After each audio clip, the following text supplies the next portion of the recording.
మన ఇండస్ట్రీలో lead actors 2 ఇయర్స్‌కి ఒక సినిమా రిలీజ్ చేయడానికి కష్టపడుతున్న టైంలో ఇయర్‌కి పక్కాగా ఒక మూవీ కొన్నిసార్లు 2-3 మూవీస్ కూడా కన్సిస్టెంట్‌గా క్వాలిటీ తగ్గకుండా డెలివర్ చేస్తున్న హీరో నేచురల్ స్టార్ నాని. ఈ పేరు మన తెలుగు సినీ ఇండస్ట్రీలో ఎప్పటికీ నిలిచిపోయే పేరు. అలాంటి పేరు గురించి మాట్లాడుకునే ముందు hello all and welcome to cine man. Nani గారి గురించి మాట్లాడుకుందాంరా అనే టాపిక్ వస్తే గుర్తుకు వచ్చే ఫస్ట్ థింగ్ స్క్రిప్ట్ సెలెక్షన్. మీరు అబ్జర్వ్ చేస్తే నాని గారు తీసిన అన్ని మూవీస్లో కూడా ఈజీగా 3-4 టైమ్స్ రీవాచ్ చేయొచ్చు. ఇంకా భలే భలే మగాడవే, జెర్సీ పిల్ల, జమీందార్, శ్యామ్ సింగ్ రాయ్ లాంటి మూవీస్కి రీవాచ్ వాల్యూ ఇన్ఫినిటీ లెవెల్లో ఉంటుంది. దీనికి క్రెడిట్ ఇవ్వాలి అంటే డైరెక్టర్స్కి ఎంత ఇవ్వాలో అంతే క్రెడిట్ నాని గారికి కూడా ఇవ్వాలి. Because of his taste in cinema. ప్రతి మూవీలో కంటెంట్ ఉండాలి, కంటెంట్ కాంప్లిమెంటరీగా ఎగ్జిక్యూషన్ ఉండాలనే మైండ్ సెట్తోనే ప్రతి మూవీ సెలెక్ట్ చేసుకుంటారు. ఇప్పుడు కొన్ని మంది వచ్చి నానికి ఫ్లాప్ మూవీసే లేనట్టు మాట్లాడుతున్నావు ఏంట్రా బాబు అంటారు. కానీ గట్టిగా మాట్లాడితే నాని ఫ్లాప్ మూవీస్ కూడా ఏ బోరు లేకుండా రీవాచ్ చేసేలానే ఉంటాయి. అదే నాని గారి స్క్రిప్ట్ సెలెక్షన్ అప్రిషియేట్ చేసేలా చేస్తుంది. నాని గారికి తన మీద ఉన్న సెల్ఫ్ కాన్ఫిడెన్స్ ఇంకే హీరోకి ఉండదేమో అనిపిస్తుంది. ఇది ఎందుకన్నానంటే ఈ మధ్య నాని తీసిన ఏ మూవీ చూసినా ఇది మ్యాక్సిమం డెబ్యూట్ డైరెక్టర్స్ లేదా 2-3 ఫిలిమ్స్ ఎక్స్పీరియన్స్ ఉన్న డైరెక్టర్స్తోనే. ఇలా ఒక హీరో చేయాలంటే చాలా ఆలోచిస్తారు. అది కూడా కంటిన్యూస్గా ప్రతి మూవీ చేయాలంటే అది నానికి మాత్రమే పాసిబుల్.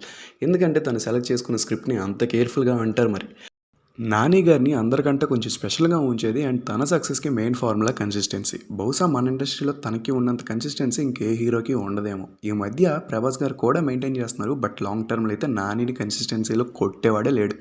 ఇయర్కి ఒక మూవీ అండ్ వీలైతే 2 మూవీస్, అప్పుడప్పుడు 3 మూవీస్ కూడా వచ్చిన రోజులు ఉన్నాయండి. అండ్ దట్టు అల్లటప్పి మూవీస్ ఇస్తారా అంటే అది కూడా కాదు.